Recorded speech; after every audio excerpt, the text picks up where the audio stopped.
এই যে আপনাদের সামনে এই পরিস্থিতিতে আসতে হয়েছে, সেটাই আমাদের কাছে আমার মনে হয় পশ্চিমবঙ্গের গণতন্ত্রের পক্ষে লজ্জা।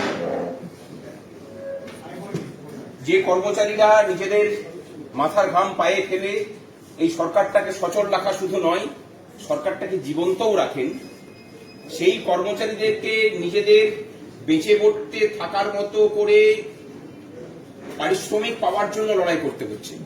আমার মনে হয় যে স্বাধীনতার এত বছর পরে এসে এর থেকে বড় আইরনি আর কিছু হতে পারে বলে মনে করি না আমরা।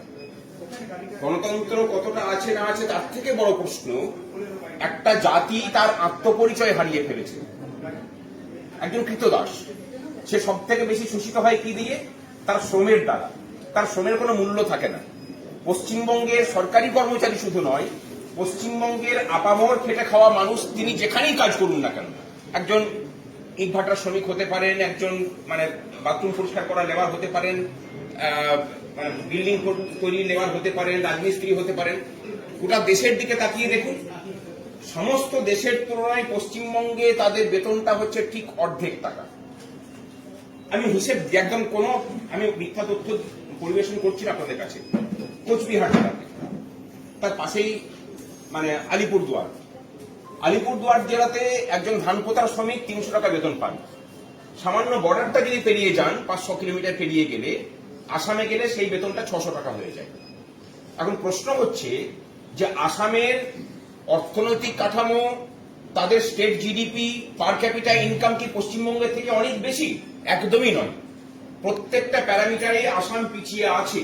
তাহলে আসামে গিয়ে সেই মানুষটাই যে ধান চাষি হচ্ছে, ধান পোতার শ্রমিক ওখানে 300 টাকা পাচ্ছে, এখানে পাচ্ছে না, ওখানে পাচ্ছেন 600 টাকা, এখানে পাচ্ছেন 300 টাকা। কেন?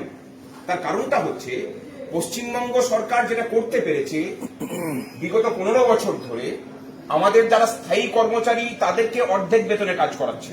আপনার ডিএটা বর্তমানে 40% বাকি, আগের রূপাতে 50% বাকি ছিল। তাহলে এই যে অর্ধেক বেতনে কাজ করা, সরকার যদি তার স্থায়ী কর্মচারীদেরকে অর্ধেক বেতনে কাজ করায়, তার সাথে সাথে পাল্লা দিয়ে কিন্তু অস্থায়ী কর্মচারীদের বেতন যেমন কমে, এবং তার সাথে সাথে পাল্লা দিয়ে সমস্ত সেক্টর প্রভাবিত হয়। পশ্চিমবঙ্গে লেবারের এই যে ক্রাইসিসটা তৈরি হয়েছে, এটা বাঙালির আত্মপরিচয়ের সাথে সম্পর্কিত। আমি বাঙালি বলতে কোন ভাষায় কথা বলেন বলছি না, আমি বাঙালি বলতে আমাদের ভৌগোলিক সীমারেখার মধ্যে যারা বসবাস করেন তাদের কথা বলছি। আগামী 13 তারিখ আমরা ধর্মঘটের ডাক দিয়েছি। সুপ্রিম কোর্ট রায় দিয়েছেন। আপনারা জানেন যে সুপ্রিম কোর্টে তার আগে যখন হয়েছিল, তখন সরকার বলেছিল, সরকার পক্ষের আইনজীবীরা বলেছিলেন যে এটা শুধুমাত্র আমাদের রাজ্য সরকারি কর্মচারীদের এখতিয়ারভুক্ত। আমরা যখন যুক্ত হই, আমাদের মামলাতে বলাই ছিল যে we are representing government and government undertaking employees আর পেনশনার্স, এবং তার সংখ্যাটা হচ্ছে 10 লাখ প্লাস। আমাদের সেই ইম্পিড অ্যাপ্লিকেশনটাকে গ্রহণ করে সুপ্রিম কোর্ট কিন্তু আমাদের শুনানি করেছেন। আমাদের গোপাল সুব্রমণিয়াম স্যার ছিলেন সেই মামলাতে, প্রভাব আপনারা দেখেছেন মামলাতে। তারা সেইটাকে মান্যতা দিয়েছেন, এবং সেই মান্যতার রিফ্লেক্ট কিন্তু আমরা জাজমেন্ট কপিতেও দেখেছি। একদম জাজমেন্ট কপি লাস্টে যদি দেখেন, গিয়ে পরে দেখতে পাবেন যে সেখানে পরিষ্কার করে লিখছে যে employees of the state of West Bengal. Government employees কিন্তু লেখেনি। Employees of the state of West Bengal মানে স্টেট অফ পশ্চিমবঙ্গ সরকারের যত এমপ্লয়ি আছে, তার আইনগত ব্যাখ্যা করলে যেটা দাঁড়ায়, সেইটাকে মডিফাই করার জন্য তারা এখন দৌড়েছেন। কথা দিচ্ছি, ভরসা দিচ্ছি যে এত সহজে এই মডিফিকেশন হতে তো দেওয়া হবেই না। আইন লড়াই যেটা হবে সেটা আমরা বুঝে নেব, আপনাদের সহযোগিতাতেই বুঝবো। এই লড়াইটা আমরা কেউ কোটা নই, আপনাদের প্রতিনিধি হিসেবে আমরা লড়াইটা লড়ছি। এই জয় যা কিছু হয়েছে সেটা আপনাদের কৃতিত্ব। যদি কোনো রকম ব্যর্থতা আসে, জানবেন যে সেই দায়িত্ব আমরা মাথা তুলে নেব নেতৃত্ব, আপনাদের তাতে কোনো দায়ী থাকবে না। কিন্তু পরিস্থিতি এমনই যে শুধুমাত্র আদালতের লড়াই দিয়ে যে আমরা আমাদের অধিকারটুকু ভোগ করব, সেই পরিস্থিতি নেই। কারণ আপনারা দেখতে পাচ্ছেন যে পিক অ্যান্ড চুজ করার যে পদ্ধতি এখানে চলছে, সেটা খুব ভয়ানক। এসআইআর এর ক্ষেত্রে বলছেন যে সুপ্রিম কোর্ট যেভাবে বলবে সেইভাবে কাজ করব, আর ডিএ মামলার ক্ষেত্রে সুপ্রিম কোর্ট যা বলবে আমি তার উল্টো কাজ করব। সুপ্রিম কোর্ট রায় দিল যে সমস্ত কর্মচারীরা ডিএ পাবেন, employees of the state of West Bengal.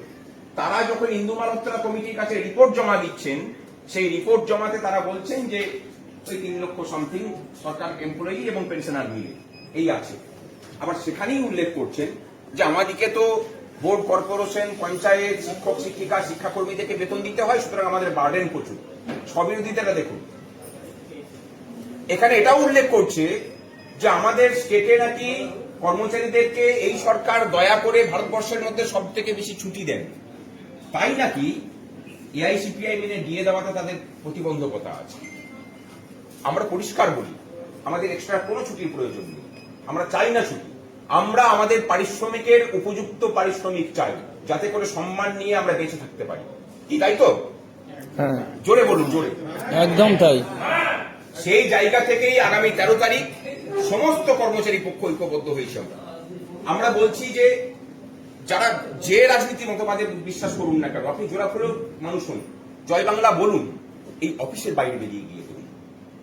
ওই অফিসটার সময়টা এটা আমাদের পেশাগত সুরক্ষার শুধু জায়গা নয়, পশ্চিমবঙ্গের মানুষ ভবিষ্যতে তার পরিশ্রমের উপযুক্ত পারিশ্রমিক পাবে কিনা সেটাও কিন্তু নির্ধারণের দিন আগামী 13 তারিখ। এই লড়াইটা শুধুমাত্র আমরা ডি এর জন্য লড়ছি না, এই লড়াইটা লড়ছি আমাদের সাথী যারা অস্থায়ী কর্মচারী হিসেবে কাজ করছেন তাদের স্বার্থ এখানে জড়িয়ে আছে।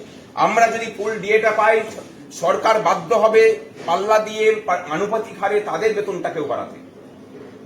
বহু প্রজেক্ট এখানে চলে, কর্পোরেশন বলুন, পঞ্চায়েত বলুন, যেগুলো কেন্দ্র সরকারের প্রজেক্ট। হিসেব করে দেখুন সেখানে যেসব চুক্তিভিত্তিক কর্মচারীরা কাজ করেন, গোটা ভারতবর্ষে তাদের সমগোত্রীয় সেই একই প্রজেক্টে কাজ করা চুক্তিভিত্তিক কর্মচারীদের থেকে এখানে পশ্চিমবঙ্গে বেতন কম।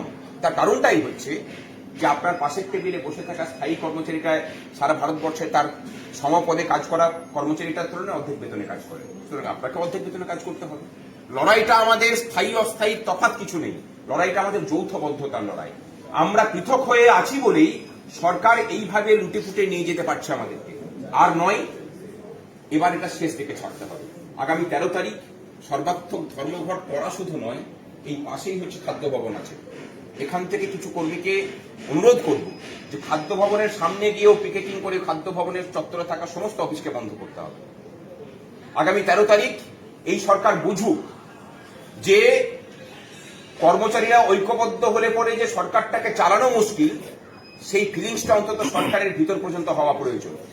আর যে মুখ্যমন্ত্রী বিরোধী নেত্রী থাকার সময় 164 দিন ধর্মঘট করেছিলেন, এমনকি উচ্চ মাধ্যমিক পরীক্ষার দিনও ধর্মঘট করতে কুসুর করেননি, তিনি যখন বলেন নামাবলী গায়ে দিয়ে কর্মবীরের নামাবলী গায়ে দিয়ে যে আমি ধর্মঘটে বিশ্বাস করি না কারণ তাতে শ্রম দিবস নষ্ট হয়, আমরা বলছি যে সব থেকে বেশি শ্রম দিবস আপনি নষ্ট করেছেন। স্বাধীনতার পর থেকে এত শ্রম দিবস নষ্ট অন্য কেউ করেনি।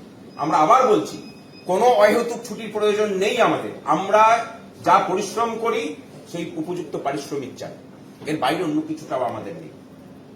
পশ্চিমবঙ্গের কর্মচারীরা তাদের দক্ষতার প্রমাণ বারে বারে রেখেছেন, না হলে মাথাতে বসে থাকা এরকম একটা বিশৃঙ্খল পরিস্থিতির মধ্যেও রাজ্যভাবে চলছে এক এবং একমাত্র সেই ঐক্যবদ্ধতার ছাপ এবং নিজেদের যে পুরুষাকার, নিজেদের যে বীরত্ব, নিজেদের যে যাত্রাভিমান, তার ছাপ কর্মচারীদের মধ্যে প্রচারিং চলছে।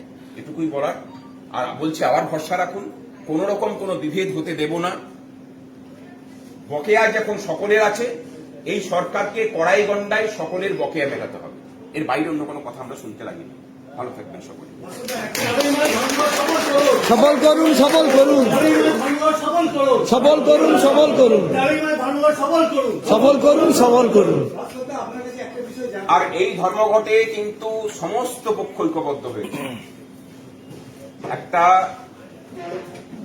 শ্রম চুরি করা, বাঙালির শ্রমকে সস্তা শ্রম বানানোর চক্রান্তের বিরুদ্ধে সমস্ত কর্মচারী ঐক্যবদ্ধ হয়েছেন। এটা শুধুমাত্র সংগ্রামী যৌথ মঞ্চের লড়াই নয়, যৌথ মঞ্চের লড়াই নয়, বরং কর্মচারীদের লড়াই।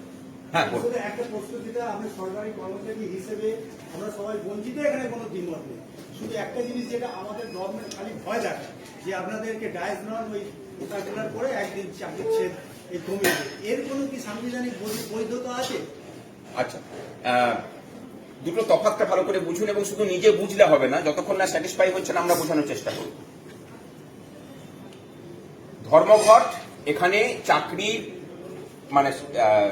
টার্মস অ্যান্ড কন্ডিশনস হিসেবেই কিন্তু স্বীকৃতি।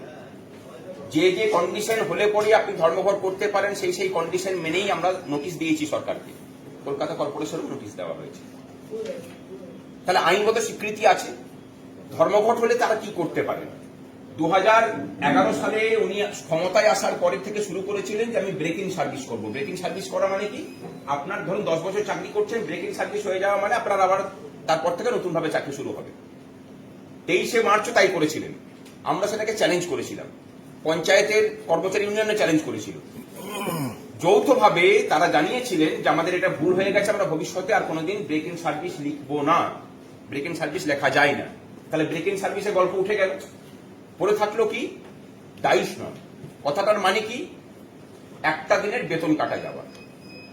তার থেকে বেশি হলে কি হতে পারে, ধরুন আমি 30 বছর 3 মাস 10 দিন কাজ করতাম, আমার ওই চাকরি জীবনটা 30 বছর 3 মাস 9 দিন হবে। প্রশ্ন হলো যে এর ফলে কি আমার পেনশন ক্ষতিগ্রস্ত হতে পারে? না, একদমই নয়। আপনার যেদিন রিটায়ার করার কথা ছিল তার আপনি একটা দিন আগে রিটায়ার করবেন। এখানে একটা জিনিস ভেবে দেখার অনুরোধ করব, এর থেকে বেশি যদি কিছু হয় তাহলে কি হবে? সংগ্রামী যৌথ মঞ্চ আছে, যৌথ মঞ্চ আছে, সকলেই আমরা আছি। আইনগতভাবে যা কিছু করার আপনাকে ভাবতে হবে না, ওটা আমরা ভাববো। সমস্ত কর্মচারী ঐক্যবদ্ধভাবে সেই লড়াইটা আমরা লড়বো, কথা দিয়ে গেলাম।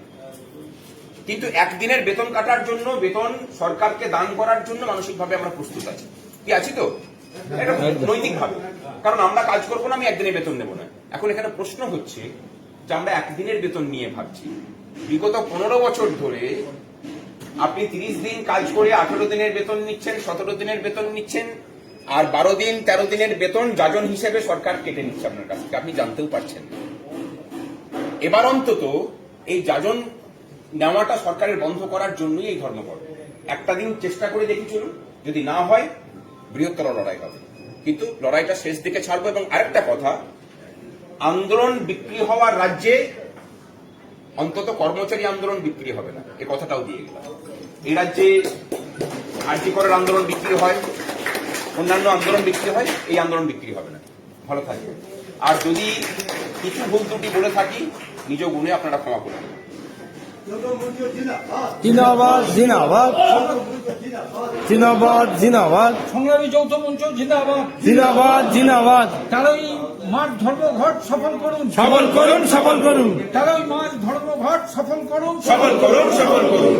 দাবি যখন ন্যায্য হয়, যুদ্ধ শেষে আসেই জয়, তাই সংগ্রাম চলছে, চলবে, চলছে চলবে। দাবি যখন ন্যায্য হয়, যুদ্ধ শেষে আসেই জয়, তাই সংগ্রাম চলছে, চলবে, চলছে চলবে। ভালো থাকবেন। আপনাদের মানে ব্যস্ততার মুহূর্তে কিছুটা সময় নিলাম আমরা, ক্ষমা করে দেবেন নিজে গুলো। আমার আসলে আসতে দেরি হয়ে গেল, একটা সময় ঢোকার কথা ছিল।